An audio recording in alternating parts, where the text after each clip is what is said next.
Good morning, everyone. My name is Richard Dunn. I'm the Chief Implementation Officer of Money for Jam, a company whose mission is really to revolutionize lives throughout Africa by passing economic opportunity from big to small. So our crowdsourcing platform uses highly targeted data collection techniques designed with emerging markets in mind. I think being a data company and just looking at the correlations of panelists, I think the informal market, if you can draw any correlation, is that we are all follically challenged by the looks of things. So anyways, on that note, so just as a note, I think in a resale market that's stable and really searching for growth, can a brand really afford not to strategically target informal or emerging markets and their consumers? And obviously, this is a rhetorical question, but the unanswered question is how. So in the next hour of this webinar, I hope to empower you with the insights and knowledge we've accumulated through actual data we've collected. I'll share that with you later, and also our 15 years of experience in this informal market. I also plan to share with you some tactics and tricks at the end so that you can use in your strategies to successfully implement scalable solutions, regardless of industry type. That could be your ICT, FMCG, financial services, and so forth. So yeah, so the emerging market is in many cases a forgotten or unseen market, and which is mainly underserved based on the complexity and the investment required to entering this market. The agenda that I'll be looking at today is very much around setting the record straight based on common assumptions that are made, why companies fail, and common symptoms that that we picked up in failed projects. Spaza Insights based on our very vast database that we've collected, and I'll share with you the insights into understanding this market a little bit better, and really my definition of the Holy Grail, this majestic unicorn that eludes a lot of these projects and potential solutions around those, and then some key takeouts which could assist you in building your emerging market strategies. Those are the tricks and tactics that I mentioned earlier. And then we can then share with you the live campaign that we ran earlier this morning.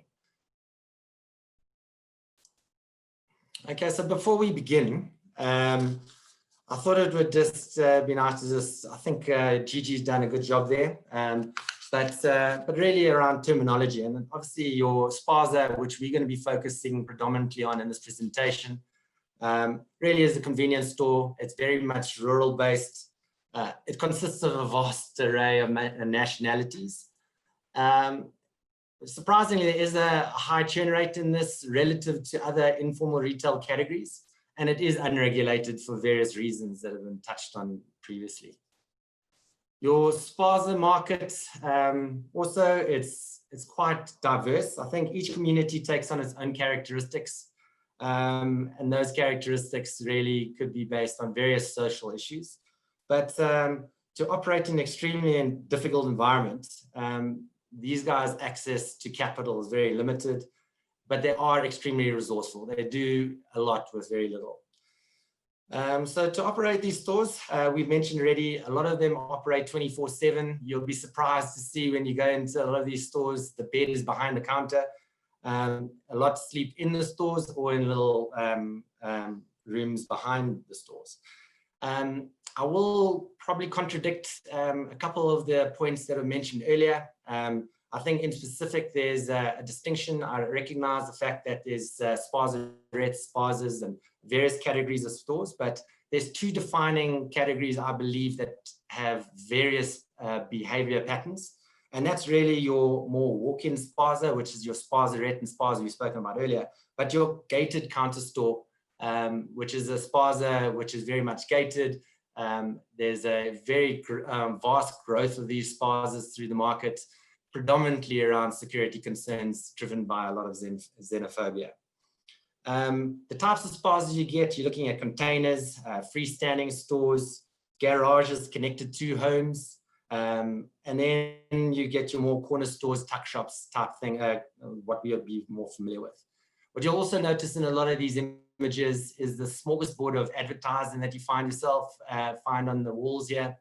I think this is something that we'll touch on a little bit later. I'll kind of share with you the leading brands in this space from a survey done within Gauteng. But what's interesting in this space is that there's certainly opportunity to commercialize this with the brands, because a higher level of investment is generally lost because there's a lot of cannibalization. Within these stores, I would say mostly in the more peri-urban type townships, you're looking at electrified spazas, these power fridges, cooking utensils and that. But I think this would obviously vary slightly in the more rural settings. They're well organized, as you can see. I think Gigi did a good job kind of covering that. But you mostly have shelves. You'll see that a lot of the more heavier, bulkier stock is stocked on the floor in the middle, but extremely resourceful. And as I mentioned earlier, they do amazingly well for the very little they have. So just touching on the assumptions that are made that I've noticed through various client conversations and other more failed strategies. I'm going to touch on these assumptions now. I think the first is that this market is unstructured and disorganized. I think in this market, what could appear foreign to most of us, they are faced with challenges that we take advantage for every day. Challenges such as electricity, obviously buying power and accessing these markets, access to credit. A lot of these are unbanked, whether they choose to be that way or they just don't qualify. And they form these buying groups we've spoken about earlier. So many of these Spaza stores are owned by a single person, and they've got shopkeepers manning these stores. They are the group buyer in that specific example. But you do find a lot of the South African stores don't necessarily share that trend. They're more one-man bands that kind of manage it themselves. What's also quite interesting in the Spaza space, they're very organized they manage a lot of relationships within the space. What's interesting is they manage black books and they advance credit to consumers. And this is generally in the middle of the month before payday. And generally this is at no interest. And as we mentioned, I think more on the Spaza Red side, you're looking at some product and service product categories that may even be cheaper than your more ShopRite, Pick n Pay and Spar categories. The second assumption that's made is that there's a high cash risk in these areas. I think, firstly, I think there's a lot of trust between Spaza and consumer, as I mentioned, in terms of the black book and the credit that they're passed on to their more trusted consumers at no interest. But I think there's also being part of more cash businesses into the informal markets. What I have found is that the bad debts in terms of payments at a Spaza level is really marginalized and insignificant. And credit also drives behavior. I was fortunate to work in a bread company before this. And when we actually passed a one-day credit to these Spazas, the interesting thing is in the next quarter, we saw a 15 to 20% growth. This might contradict a couple of things. Are they motivated by price? I think if price was the dominant factor, I think what we would see is a lot of Hong Kong brands. You know, we actually were in the trade yesterday. You've got the most expensive, for instance, baked bean product, which is Koo, and they absolutely dominate the market. It's not called baked beans, it's actually called Koo baked beans, regardless of the fact that they're R2 more expensive than the next competitor, regardless of the quality standard being the same. So, you know, I think where price is important, and I won't deviate from that, I think there are elements that are equally, if not more important. I think brand loyalty is key. What you have seen is that where there's a very strong relationship between the agent and the Spaza, there is generally and when there's genuine intent, we do see that that has a significant bearing on whether a brand can actually adopt that product on shelf or not. What is also quite interesting is the high price that there is also put on convenience. As much as we've noticed in terms of, and supported by our data, is that as much as they look around for best prices, they'll always deviate back to convenience and pay. So what we have noticed is convenience in terms of the proximity of your wholesaler to that Spaza is a massive drawing point regardless of price in their buying behaviors and procurement behaviors. The final assumption is that consumers dictate product in store. You know, Spaza certainly has a significant impact on consumer buying behavior. I'll touch on the more counter-serve side of things a little bit later. But when researching why some Spazas stock one product and another one does not, even though that they're on the same road, the question has been posed and the answer is yes, our customers want it, but the data didn't support that. The interesting correlation that was actually brought out from our data was in fact that you're more likely to stock that product based on when last the agent and how frequently that agent physically visits that store.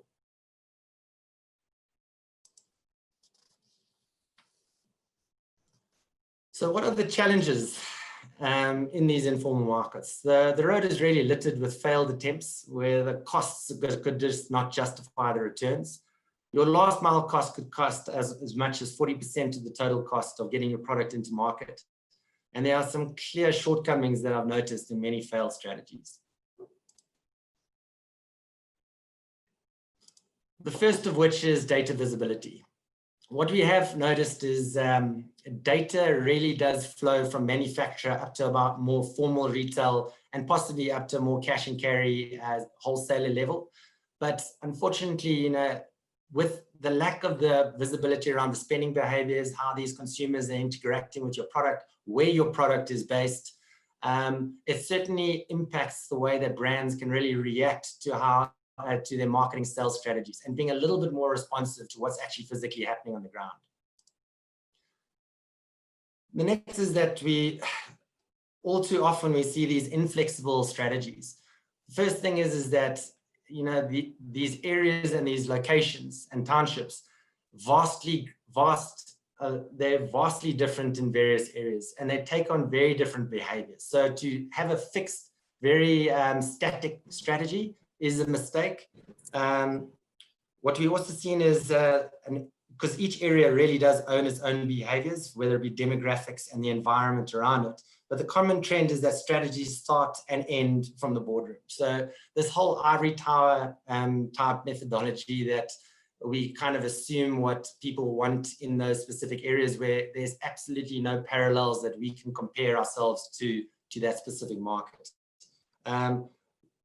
The scalability challenge in a more static and flexible strategy is also there. You know, you might go a route where you've got in order to scale, you're now engaging with multiple service providers. There's a high infrastructure investment, duplication of supply chain infrastructures that already exist, you know, and owning with the intent of obviously owning their own, like brands wanting to own their own route to market. And these supply chains also threaten wholesale relationships. I've seen all too often with our engagements with our clients is that the moment you are driving a more direct market approach, it does threaten the relationship with wholesale, and there's a lot of threatening happening between wholesale and manufacturer. So once started, I think there's also an element of an investment bias that I have noticed. Once you're on a road, instead of pulling the plug, I think we pursue regardless of whether we think it's going to work or not, and kind of define that as a sunken cost fallacy. And adaptability is key. You know, we don't know what happens in these markets. I learn every single time I go into these markets. You can continue, it's a state of learning every time. So you need a strategy that is continuously adapting and iterating its solution. Another challenge that I've noticed is that there's this tendency to try and formalize a market that doesn't necessarily want to behave in the same way. So removing cash out of these systems, you know, it is very much a cash flow business, and you know, they roll cash from sales to pay physical suppliers. This makes digital payments that much more complex. We have engaged with various digital solutions, and it does. There's a massive distrust in more digital payments and more and digital cash. Sorry, I'm just going to go back one other thing. The next is really technologies. In many instances, they require bank accounts. I'll share with you the stats in terms of the spread in terms of nationalities and demographics across these spazas, but they are unbanked, and whether they choose to or they can't access bank accounts, you know, you are appealing to 75% of your spaza market, and a lot of the technologies are underpinned with a bank account. So cash is king, as Simon mentioned earlier. And then forcing formalized practices into a relatively unsophisticated and misunderstood environment. We've got issues around electricity, network and data costs, which are a challenge. Technology literacy is another issue. So array of nationalities and languages. So making a formalized process may need to rethink all of these kind of issues, but that again, I think rather fit the process to the market. And then finally, it's around consistency. I think reliability of delivery really gets you in the door, and it also keeps you there. So example that I can kind of share with you is very much in the bread industry. They're a big contributor towards the profits and cash flows of Spazas, but not having bread loses them both customers and money. So if there's no trust, they will buy from who comes first. But at the same instance, if there is trust and reliability there, I can assure you that there is loyalty. Okay, so I'm just going to go run through a couple of the Spaza insights that we've accumulated over the last couple of months. First is that we've managed to geolocate, merchandise, and profile 31,000 Spazas across the country. A big portion of those sits within Gauteng. We estimate that the number of about 70,000 is probably fair as far as what Gigi mentioned. What's interesting is the massive penetration and movement towards more gated Spazas as opposed to your walk-ins. Those, once again, really defined by the environment that you come from. So if you have a look at the more Limpopo region, possibly a little bit more, a little less social unrest and a little bit more socially stable, is that there you're seeing about an 80% walk-in. But as far as the rest are concerned, your Gauteng, Mpumalangas, I chose the 5 top provinces here. You are looking at a growth in more gated communities, which certainly impacts the way that brands should penetrate and act in the specific market.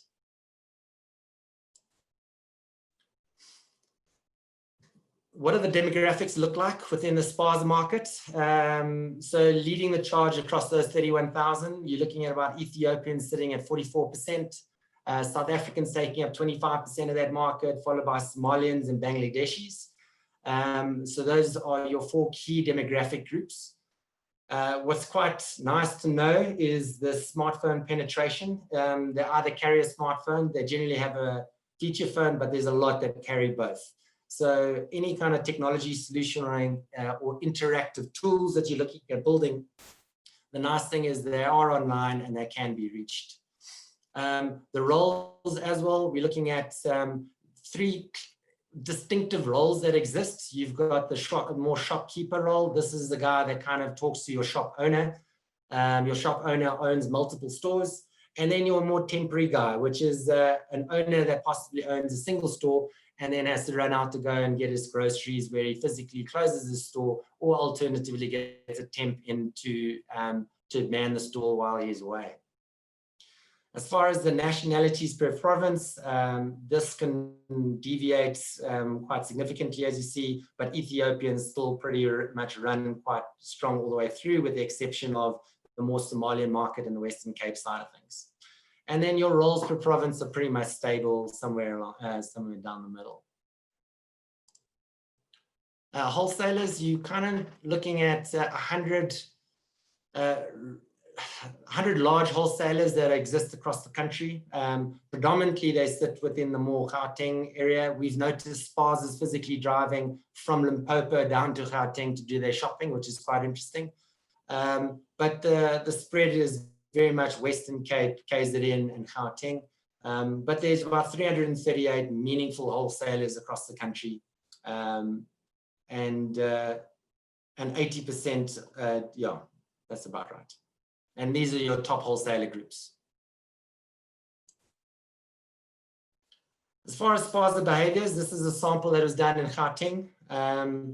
What you are seeing is that your average Spaza turnover is around about 68,000 Rand.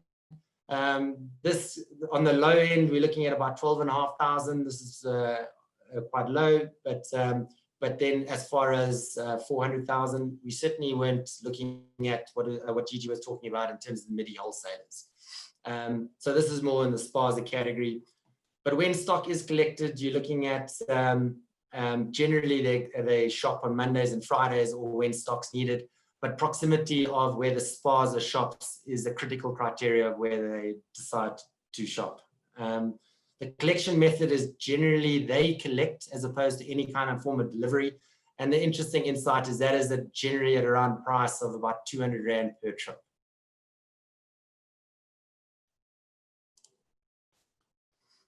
As far as the top brands are concerned in terms of the advertising on Spazas, just a quick definition. Like I mentioned, this is a smorgasbord of advertising. Content is both new and old. It's this market is ready for change. There's no doubt about it. A more professional approach to how we handle advertising. There's massive benefits to doing that in terms of the Spaza, and like for instance, commercial opportunities for the Spazas themselves, where they will physically protect and upkeep your investment, whether that be a wall mural, etc. But just defining the differences that we've listed here, you've got banners, which is more your bunting, hanging type content. You've got your wall murals. Posters could be either aluminium framed, or even cardboard. And then your signage, which is generally the name of the store, kind of sponsored by another brand. So you're seeing Celsi playing in the more temporary kind of advertising space and winning that category outright. But mainly in the more bread categories, foreign suits. On the more wall murals, Sunlight leading the charge there, with Telkom and Sasco coming second and third. Posters, your Coca-Cola being quite high there with Sasco and Albany, and signage similarly around that, but then Kiwi coming in on that front. Okay, so now just touching on the Holy Grail. What are these elusive elements of a strategy that define success? To us, we define these as the Holy Grail. Companies have certainly tried to attain these with limited to very little success, but nothing at scale.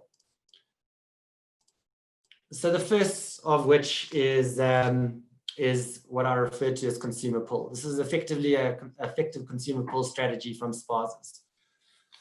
So the outcome really here is engaging with your consumers at the point of sale, where you can control the narrative around your brand as opposed to leaving it to chance. You know, traditionally what we've noticed is that brands are investing a lot of their time and energy, where these are the broadsheets, flyers and pamphlets that we mentioned earlier, at a more traditional formal retail side of things. What we have noticed is that the wholesalers, which generally serve a Spaza market, not a consumer market, and these advertising rebates are used to market to Spazas. I think correct. And what is also interesting, there's no actual measurable impact in terms of how effective that marketing is. So how do we create a measurable demand or consumer pull through informal retail as opposed to wholesale retail, and redirect those funds to actually drive consumer penetration?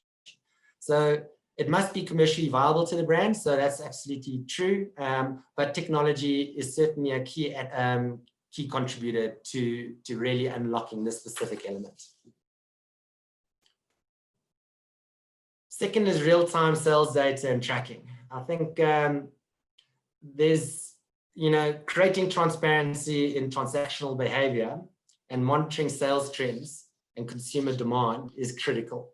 So all essential to implementing a proactive response to your sales and marketing strategy. So what we have noticed is that there are various ways that we can do this. You've obviously got your sales force, which are owned by the actual brands. They go and call on those stores. A more lucrative and commercially viable alternative and more effective alternative is crowdsourcing, as Simon mentioned earlier. This is certainly faster, more cost effective, and there's zero wastage, which is key. But the best you can really do commercial viably here is once a week. I think the alternative here is really your more technology hardware. There are a couple of solutions out there, the 8-to-pays, your cell pulse, which you mentioned earlier. But I don't believe that this is a solution that can target a market at large. There are many barriers to entry in terms of whether this will be adopted across the broad spectrum, especially beyond more the South African Spaza range. and the cost of the hardware, the technology savviness, and also the change management required to move these informal retail owners and traders into that space. The third option really is around mobile training and mobile technology. The limitations really is a mobile phone is multi-purpose, so it's used for phone calls, etc. But it still appeals to a larger market and has a far easier market entry point. The final Holy Grail is really around direct retailer rebates. So why would this be important? It's around building relationships and driving behavior through performance, and in particular, performance-based rebates with these buyers. So you can drive the behavior you want to see by rewarding the behavior directly into their wallets or commercially benefiting them immediately. So traditionally, all incentives by brands are sadly absorbed upstream, whether that's through formal retail or wholesale. But the other challenge is that how do we then go direct? I think a lot of it is around, okay, well, we can do around bank accounts. Unfortunately, that is a challenge. As I mentioned earlier, a lot of them don't have bank accounts. And even if they did, the administration of these bulk disbursements and technology and automation of that is quite challenging. And finally, it's really around technology. So how can technology really answer the call to actually formalizing this? Money for Jam ourselves, we're getting there in terms of direct onboarding and being able to rebate these Spazas based on buying behavior that you're wanting to see. But, you know, this is a very interesting space. So cracking the informal market, what tools and tricks could you take out of this and apply to your own strategies? I've listed a couple here. One is to measure. I think data is absolutely critical in this. Tracking your return on investment is absolutely essential, especially through measuring the success and failure of specific initiatives. Measuring also enables a flexible market strategy that we noticed. Tracking the performance allows you to become proactive, and market shifts can be responded almost in near real time. And, you know, applying more regional area strategies, which kind of endorses the various cultures, environments, and geographies and infrastructure that is available, you know, monitor and track these nuances that exist within these different areas. The next is solve a real problem. I'm a big believer that solving solving a part problem doesn't really, it is going to be disrupted. You need to be there to actually solve a full problem in terms of the full basket. Otherwise, what you find is wastage from multiple brands trying to solve it across various different supply chain strategies. The next is be market relevant. This is critical. Make sure that whatever brands you're trying to drive into this market, underpin it with research, that by the time it does get in there, you don't necessarily learn some very expensive lessons. Research itself will provide a lot of direction, but nothing really substitutes your understanding and actually getting into these markets yourself and observing how this market behaves. It is vastly different to, well, in terms of, it's vastly different to how we perceive it, and in many cases, it will surprise you. And a great starting point is really breaking down the poverty penalties that have existed. As we've seen in a lot of like your more formal retail, your manufacturers to formal retail, you know, I do understand buying power and bargaining power, but, you know, a lot of these spazas operate on cash.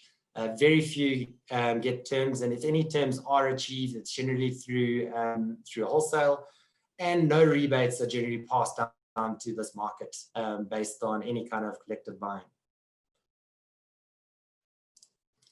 The third learning that I'd like to share with you is really around partnerships. I think collaboration with service providers is absolutely key. Throughout the supply chain, I would suggest find those partners and leverage strength of strength.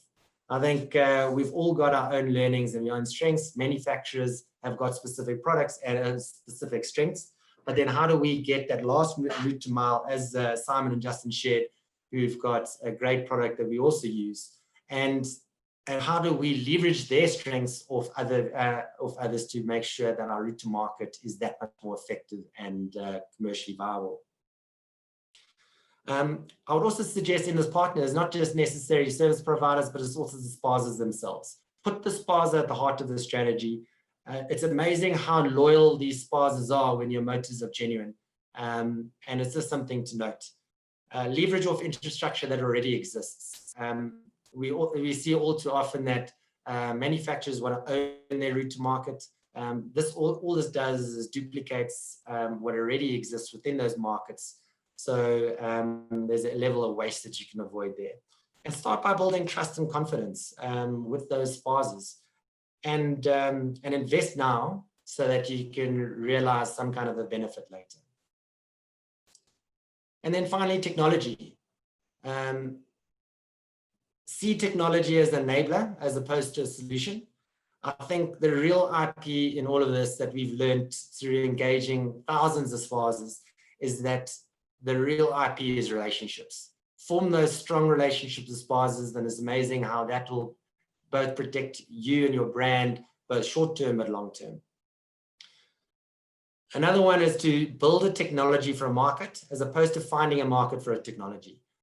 Build it with the community in mind. It also assists you making sure that any kind of challenges that may be unique to that specific community are dealt with in the actual development phase. And then finally on this slide is really around around adapting technology to the environment. So that could be various mediums, like USSD is a very strong medium that does equally as good a job on online and is probably even faster with a higher uptime, especially in more rural markets where a network is a little bit more challenging. Language barriers, so translations built into apps, etc. I think these are great. And then last point is really around innovate, innovate, innovate, and just take all the learnings that you require and continuously be in a state of building. So yeah, so that's the end of that. What I will share with you now quickly is just the insights from the campaign that we ran earlier. So how the campaign was run, just to give a little bit of insight to the audience. The campaign is built and is kind of listed on our Money for Jam platform. We've got 485,000 jobbers that have registered on to Money for Jam. These little tasks are listed where it's in the form of crowdsourcing. They get to choose what products or tasks they would like to do in their specific area. The details of the campaign that we physically ran was to get an element of demographics, just for the sake of this specific example, plot their location so we understand where they are, and all the questions are kind of listed underneath that. The insights that have come out, all the data that is submitted comes through this specific format where we, our system kind of validates it. If there's imagery or anything of the sorts, we'll make sure that there's certain, our intelligence makes sure that the actual data is valid and authenticated well before we approve it. Once it's actually approved, the money then flows directly into the Money for Jam bank account, or the jobber's bank account, excuse me. So the jobber's bank account goes straight into his bank account, and he'll almost realize that in real time. The insights that have come out of this campaign are quite interesting. So generally you're looking at, or just to start, our panel was 150 sample across the country.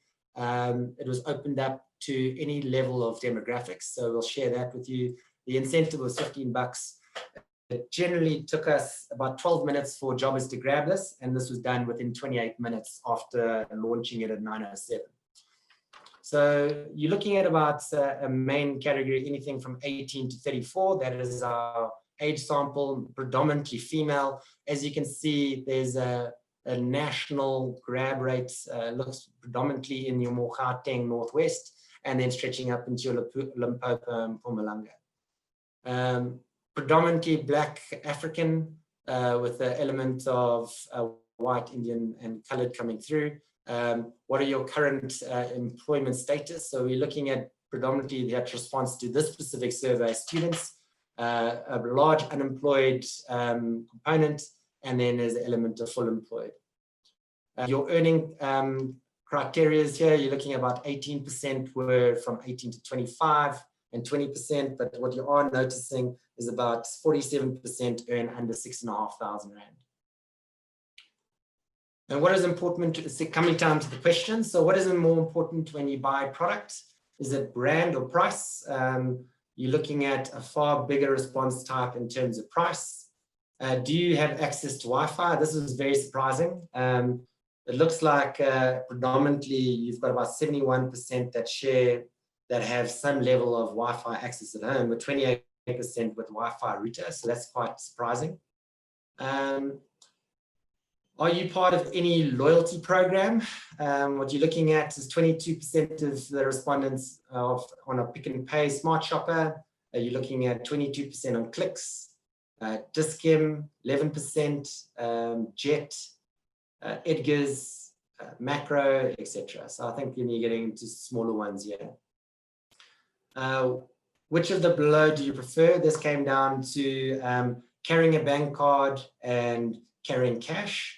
There was an overwhelming majority in terms of bank card, but I think in terms of the question, it was around preference, not necessarily what they physically do. Because as we know, the Spaza and the informal retail market is predominantly cash. So it does kind of beg to say that there's a massive opportunity in terms of that. Do you trust labeled, private label products? There's a vast majority said yes. And then since lockdown, do you know where to buy products from? So it looks like the overwhelming majority would choose to buy more locally as opposed to going to your more larger retail stores. And how often do you buy product? It looks like generally you're looking at your monthly shop with more weekly replenishments, but you've probably got top-ups in between the weeks. And that's it from my side. Thank you very much. It's been a pleasure. Awesome. Thanks, Richard. Questions, you guys? Shelley, maybe you can read out the questions. I got thrown out for a second, so I've lost the previous chat. But Richard, in the meantime, there is one question that says, you make mention of wholesale a lot during the presentation. Do you see these two trade entities highly dependent on one another, or is the formal sector infringing on this sector? I feel that the wholesale certainly is still, their relationships with Spazas, I would say, are certainly, I would say, okay, let me go back to it. I think right now Spazas rely very heavily on the wholesale market. The direct route to market that Justin and Simon shared is something that's very new. As I mentioned, I think there's a large threat that even Gigi alluded to in his session, that the challenge that you've got in a wholesale environment is at the moment you actually start to build a strong parallel supply chain, they most certainly will approach those manufacturers and threaten delisting those products. That is an existing threat that happens currently. But I do believe that right now the wholesale-Spaza relationship is critical, and they're not necessarily eating into those. They're very much dependent on those relationships. Yeah, it's highly interdependent, I think. Yes. Yeah. Kerry, there's just one other question for you, Richard. It's how often should a company refresh its data insights? Sorry, I missed that. How often they refresh? How often should a company refresh its data insights? What we do with our clients, generally the jobbers, those are the independent contractors that physically do jobs. They call on these Spazas for our clients generally weekly to do in-store audits and merchandising. That generally happens weekly in line with their weekly replenishment cycle. We do find that Spazas do order weekly for certainly your high-end products and your fast-moving products, with a movement towards bi-weekly for slow-moving products. So I think obviously a movement towards getting real-time stats, getting the jobber onto a technology that can provide you that insights in real time would be best case. But I think anything between a week to 2 weeks would be ideal. That will give you a lot of insights into the category that you perform in. Not necessarily just your brand, but how are competitors performing in the same space. So that as the manufacturer, you can be more responsive.